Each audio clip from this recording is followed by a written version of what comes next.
Good afternoon, and God bless you. Dr. Preston Winfrey here. How on this Saturday are you? I pray that you're doing well. I'm doing well. I'm blessed. I'm clothed in my right mind with a reasonable portion of health and strength. I have the activity of my limbs, and I have so much to be thankful for. How about you? Are you thankful? Are you thankful and grateful for another day, another opportunity? Got some things wrong yesterday and this week, but today is a brand new day, and it afforded me the opportunity to correct some things and get some things sort of right. That's what it's about, right? Trying to, you don't at first succeed. What do? You try and you try and you try and you try again, hoping that I'll get it right this next time. And that's what we do. We try to get it right. Someone said if you do it right the first time, you don't have to repeat it. Wouldn't life be sweet if every time you did something you got it right the first time? But if you're honest with yourself, as I am, it just doesn't pardon me, just doesn't work that way. And sometimes I can repeat it and know that I got it wrong the last time and say, okay, I'm gonna get it right this next time, and turn around and once again get it and mess it up again. But again, that's all part of life, and that's what we do. We live, we learn, and hopefully we get it right at some point. Someone said when you know better, you do better. You can do better. Well, there are many people who know better and still refuse to do better. So that takes me right into what I would like to discuss with us today, our little talk. Whose hands is your business in? Whose hands is your business in? Business, when we think about business, we're thinking about things that belong to us. And in life, everything is about business, right? Yeah, it's about business. In life, my glasses are dirty, so I'll clean them a little later on. But in life, it's about business and knowing how to properly transact business, and knowing how to do that is essential if you're going to be successful. I can't think of a single person who has made the declaration, I don't want to be successful. Now there is this thing called wishful thinking. So many people just think that I can just wish it into existence, and unfortunately that is not the real world that we live in. You can't just wish something. You need to plan it, which is half the process, and then the other half is work your plan. Plan it out. I don't care if you have to draw it out, if you have to map it, plan it out. Have some idea of what it's going to cost. One of the great benefits of MapQuest, something like that, is that you're able to put in where you are right now and where you are attempting to go. And then it gives you a detailed list of how to reach your goal, how to meet your objective. And business is the same way. You have to have a business plan. If there's no business plan, you will find yourself out of business. Now, here's the reality. Many people, not everyone, knows how to conduct business. Too many people partnering with the wrong people. And some are of the opinion that perhaps they can gyp the system, use trickery. I'm thinking of some schoolboys one day who wanted to play a trick on the principal. So they caught a baby bird, and they agreed what they were going to do.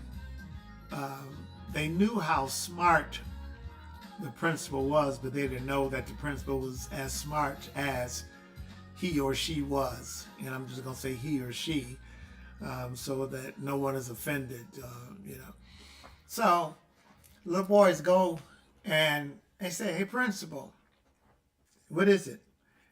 "I have a bird in my hand." Say, "Okay. So what can I do for you?" "I want you to tell me if this bird is alive or if this bird is dead." The principal looked and thought for a moment and said, "Well, whether the bird is alive or dead, the bird is in your hands." Now, what they had agreed on, if the principal say the bird is alive, you would crush it and kill it. If the principal said the bird was dead, they will open his hand, and allow the bird to fly away. But the principal's response caught my attention. When the principal said, "Whether the bird is alive or dead, the bird is in your hand." So in other words, you just handle your business, do what you need to do. Again, everyone does not know how to conduct business, and sometimes we can partner with the wrong people.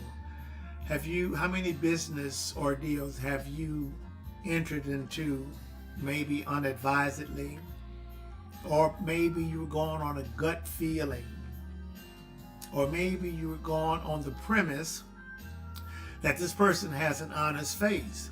Well, there's a song, I think it's a church song, that says smiling faces tell lies. A person can look you in their eyes and say, "This is what's really going on." And you say, "Well, they look me in their eyes," as though that means something. Well, a person who is an excellent fabricator, liar, my mother would say, they can lie before God get the news. Now, we know that that's not true, because God knows everything that's going to take place long before it happens, right?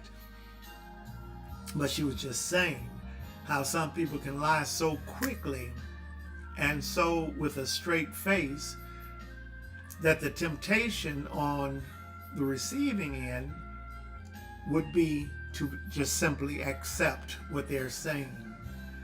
Everyone don't know how to conduct business. There are several ways. You can do it by way of contract. Write it out. Give it to me in black and white. Let me see what you're promising. Because so often the big print gives it to you. Big print gives you everything, but it's the little print that takes away. It eradicates what the big print offered you. And so many people said, "But the big print said I was going to get this." He said, "But did you read the little?" "I didn't bother to read the little print. That's what you should have read at first." And so you can partner sometimes with the wrong people.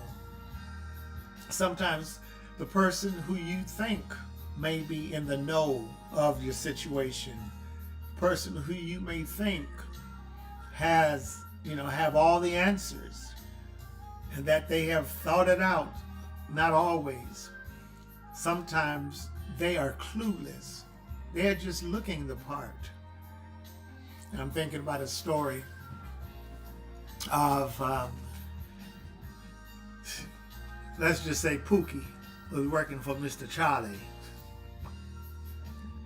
That part. And Pookie lived in the rear of Mr. Charlie's mansion. And so he'd worked for him for years. He was, a little slave, if you will. Lived in, the little porter's hut in back of the mansion. But Pookie was faithful. And so one day the owner said, the master said, Mr. Charlie said, you know, Pookie, you know, who knows, one day you may become a rich person. And he said, yes, sir. Well, he never thought he would. But the day came when Pookie went running to Mr. Charlie and said, Mr. Charlie, a lot of black water outside my hut. Well, Mr. Charlie went and looked and said, well, Pookie, that's oil, and you have struck it rich. He said, really? He said, yes. He said, so what this means, you will no longer have to work for me. You can have your own mansion. You'll be able to buy your family back, you know, and you can have whatever you want. Take a trip around the world. Yes, sir, that's what I wants to do. And he said, I want me a mansion just like you. He said, all right. He said, in every room, I want a halo. Well, Mr. Charlie said, okay, we'll make sure that happens. Now, Mr. Charlie had no idea what a halo was. When he said, I want it in every room, he's like, I don't know what that is, but I'm not going to let him know, because Mr. Charlie always impressed him that he knew everything. So Pookie takes this trip around the world with his family after he purchased them. He gets back, his mansion is made. He goes, shows his family around, and they're just as happy as they can be. Mr. Charlie says, everything all right? He said, yes, sir, but there's no halo in every room. So Charlie looked around. He said, well, Pookie, now listen. I didn't have any idea what you were talking about. I don't know what a halo is. He said, yes, sir, you know what a halo is. That halo is that thing you say, do. Halo. Yeah, well, old Pookie wanted a phone in every room. Like, he didn't know it was called a telephone. He was calling it a halo. So you need to watch who you're partnering with. Now, so whose hands is your business in? There's emotional business. There's psychological business. There's economic business. There is spiritual business. There's business that differentiates life from death. Whose hand is your business in? You know, and so often I'm doing funeral services for people and for deceased that I don't know, have never met in life. But it's always interesting to me when I run into people who have no clue of what to do, how to transact business. And so they're at the mercy of those who have, if you will, the power in the pen. But you know, there are a lot of business deals that we're going to mess up in life. A lot of bad decisions that we will make simply because we may be misinformed or may not have sufficient information. But can I tell you, out of all the business that you can ever transact in life, there is a business that you want to get right. And you want to get it right the first time. And that is to make sure that your business is straight, your transactions are straight between you and the Lord. A benefit of knowing who to partner with, I'm thinking about Psalm 127, verses 1 and 2, where it says this: except the Lord build the house, they labor in vain that build it. Except the Lord keep the city, the watchman stays awake in vain. I'm wondering today, how is your business? You want to be successful, but what does it profit a person to be on top of their game in this life alone? Because the day is going to come when you will have to exit this life, right? You're getting older, aren't you? You're still having birthdays, aren't you? Oh, I'm sure you are. I know that I am. I'm anticipating another birthday, June the 10th. Oops, did I say that out loud? June the 10th will be the next birth date. The Lord says the same, that I will be celebrating. And you're welcome to celebrate that with me as well. But as we age, the basic fundamental question that we need to be asking ourselves is, where do I go when this life has ended? Is my business straight? Whose hand is my business in? I think of so many people who pass away and their business was not straight.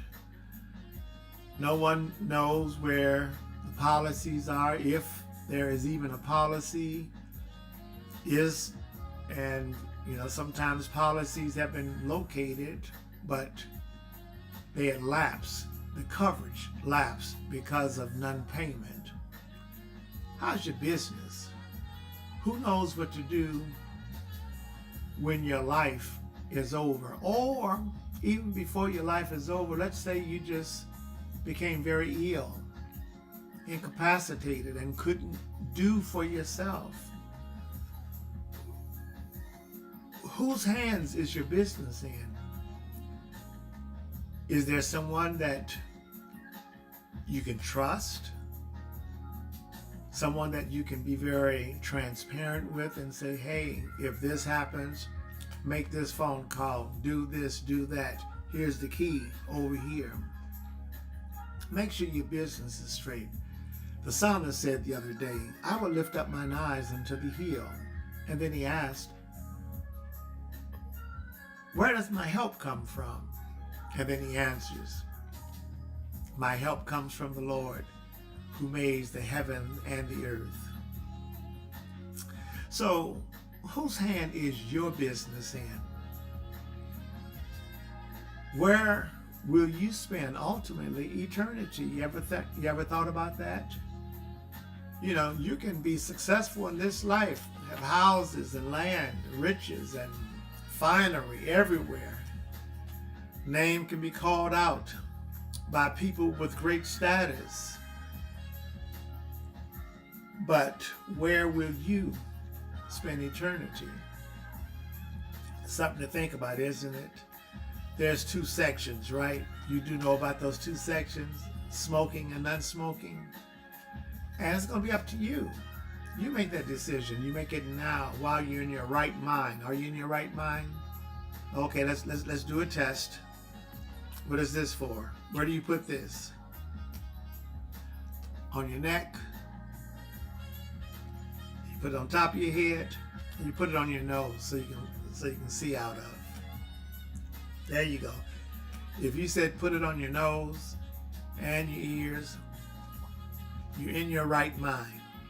Now, if you took it and stuck it in your mouth, you may not be in your right mind. That's not where your eyeglasses go. They're called eyeglasses because they are to assist you in seeing, right? Seeing better. It should anyway. Speaking of, there are those persons you and I know have glasses for reading, glasses for seeing, glasses for driving, glasses for cooking. Some folk have glasses for their glasses. And so, but that's a whole different subject matter, right? And I ain't hating on you. I've got a bunch of pair, and I'm glad that I can see out of most of them. But unless the Lord builds your house, all your labor is in vain. So wisdom says, make sure in all that you get the Lord in your life. And I know so many people say, man, I'm not trying to hear that. You know, I'm living my best life. I'm having fun. But, you know, as we age, things start to depreciate. Your health starts, you know, to diminish. It does. You know, I remember when a nice big afro. Now it doesn't take me any time to groom my hair. You know, just magical wipe of the hand. I'm ready to go. I remember how long it used to take to wash my hair. Now, it's a done deal. So where's the Lord at? Is he in your business? Is he part of your life? Is he part of your daily discussion? Do you talk with him? Do you consult with him?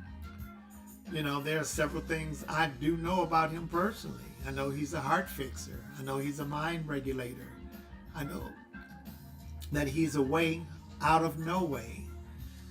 I know that he can be everything you need if you would simply invite him in. And I'm talking about the one who God sent into this world.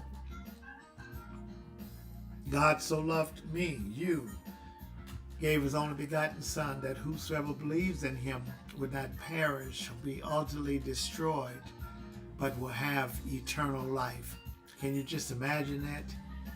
Eternal life, never having to worry about my soul being lost, but that when this life is over, no matter when it is, and up under whatever condition or situation, to know that I have that eternal security.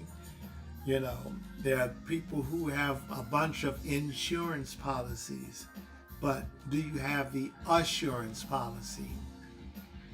The assurance that Jesus is your shepherd, he's your light, he's your salvation. If not, my friend, what are you waiting for? What are you waiting for? What special day are you waiting for? What special invitation do you need to say, you know, I need to put my business in good hands? You know, Allstate say you're in good hands with Allstate. Yeah, well, try making a few claims. You'll discover that they will send you a letter and tell you goodbye. And I'm speaking from personal experience. I had too many claims many years ago. And they sent me a letter saying, well, you know, as much as we'd love to keep you, sometimes we have to say goodbye to some people. And I was one of those people. And not that I was out doing anything crooked. It's just that what I had, other people wanted. And they had no issue coming to get it. So I know someone who won't delete you. I know someone who won't kick you out. I know someone who won't turn their back on you. I know someone who says, I'll never leave you nor forsake you. And that's the one who died on the cross and was buried in a borrowed tomb, and on the third day rose again victoriously with all power in his hand. And one day he's going to come back for those who love him. So, having said that, if your business is not in order, go ahead and get it right. Do it today. Don't wait. Trust in the Lord with all your heart. Lean not to your own understanding. In all your ways, acknowledge the Lord, and he will direct your path. Listen, this is Dr. Winfrey saying God loves you. I love you. Thank you so much for joining me today. And I pray that you have a good rest of today. We'll be right back on, Lord says the same, 7:30 a.m. tomorrow with our morning worship. And that's my private worship that we open the door and invite others to share that time with us. And then we'll be off to worship the Lord wherever the Lord will lead us. Pray for Pioneer and Pastor Marlon as he has started that assignment. And so far, so good. They're moving with good intentionality.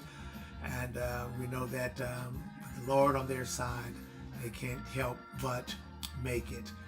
Make sure your business is straight. Until next time, may the Lord bless you, may He keep you, and cause His face to shine upon you, and be gracious unto you. May He lift the light of His countenance upon you,